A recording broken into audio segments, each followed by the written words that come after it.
Right, breaking news చూస్తున్నాం. Tollywood senior సినీ నటి షావుకార్ జానకి తీవ్ర అస్వస్థతతో కన్నుమూశారు. 95 ఏళ్ల వయసున్న ఆమె గత కొంతకాలంగా వృద్ధాప్యానికి సంబంధించిన అనారోగ్య సమస్యలతో బాధపడుతూ చికిత్స పొందుతున్నారు. వారం రోజుల క్రితం శ్వాసకోశ సమస్యలు తీవ్రతరం కావడంతో చెన్నైలోని ఓ ప్రైవేట్ ఆసుపత్రిలో చేర్పించారు. అయితే తాజాగా చికిత్స పొందుతూనే ఆమె మృతి చెందిన విషయాన్ని నడిగర్ సంఘం అధ్యక్షుడు నాజర్ ధృవీకరించారు.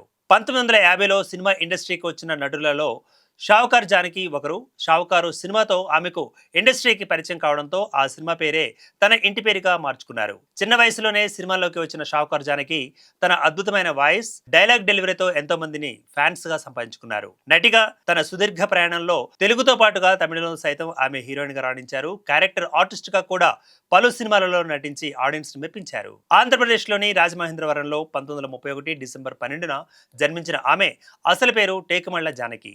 ప్రముఖ నటి కృష్ణకుమారికి ఈమె సొంత సోదరి అవుతుంది.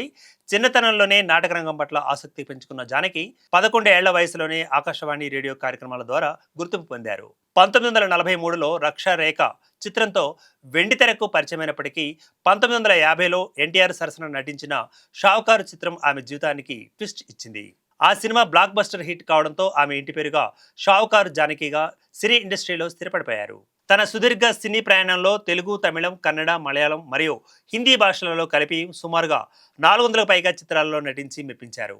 వద్దంటే డబ్బు, కన్యాశుల్కం, రోజులు మారాయి, డాక్టర్ చక్రవర్తి, తోడికోడళ్ళు, సొంత ఊరు, సంసారం, ఒక చదరంగం, బాబు బంగారం, గీతాంజలి వంటి ఎన్నో సూపర్ హిట్ చిత్రాలు ఆమె ఖాతాలో ఉన్నాయి. చివరిగా 2023లో వచ్చిన అన్ని మంచి శకునాలే అనే చిత్రంలో నటించారు. భారతీయ సినీ రంగానికి ఆమె చేసిన సేవలను గుర్తిస్తూ కేంద్ర ప్రభుత్వం 2022లో ఆమెను పద్మశ్రీ పురస్కారంతో సత్కరించింది.